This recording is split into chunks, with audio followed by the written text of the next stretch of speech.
And in this next one, we got a fight at 125 pounds between Luis Ronaldo Rodriguez and Ode Osbourne. And man, I mean, this guy Ode Osbourne, man, I'm not too good at picking his fights, so maybe go the opposite on what I think here. But honestly, I'm I'm kind of confident in the underdog here in Osbourne getting this victory. I just wasn't impressed with Rodriguez. I feel like he looked decent versus Bondar, but he was fighting a guy that didn't want to strike with him and forced the wrestling. And I feel like that's Rodriguez's best area is in the grappling. He's good at creating scrambles and eventually getting to that top position. He has a good submission game on top, but I think that he falls too in love with his hands, man. And I think that that's going to be his downfall, especially due to the circumstances. I think that's going to be a factor in this fight. I really do, because it's a main card slot. It's going to be packed in there, and I don't think Rodriguez is going to want to mix in the takedowns. I think he's going to go in there and want to throw down, have a brawl. And Rodriguez has decent boxing, getting the inside. He mixes those body head combos. He'll switch stance. He's definitely athletic, but I feel like he is very hittable closing that distance. I think that he's going to struggle quite a bit with Osbourne's distance control, his range, landing counters off the back foot. I think that Osbourne, that's his style. He's good at pressuring you and then throwing those pull twos, 1-2s.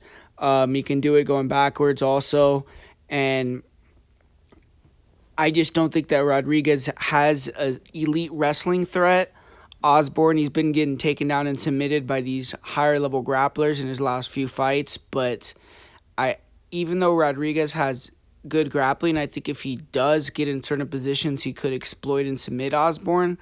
I think he, for one, like I said, isn't going to be too interested in looking for many takedowns, and I think that even if he does try to wrestle, he's not a high-level wrestler like that. I do think that Osbourne will be able to kind of shut it down with the footwork.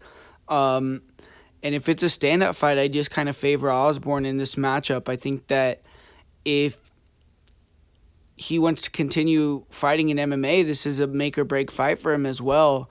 This is a type of fight where right now he's kind of down in terms of his stock majorly, but if he can get a big win over a prospect on the main card of a pay-per-view that's this hyped up, he could be right back in the mix in terms of where he was a few fights ago and be a guy that could get a big-time potential matchup next. So this is a chance for Ode to kind of jump back into the mix.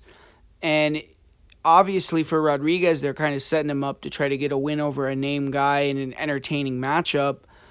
But I'm going to slightly lean towards the underdog here in Ode Osbourne, just because I feel like he's going to be able to land the cleaner strikes on the feet. He's going to be a little bit sharper. He's going to be moving better. He's going to be faster, bigger.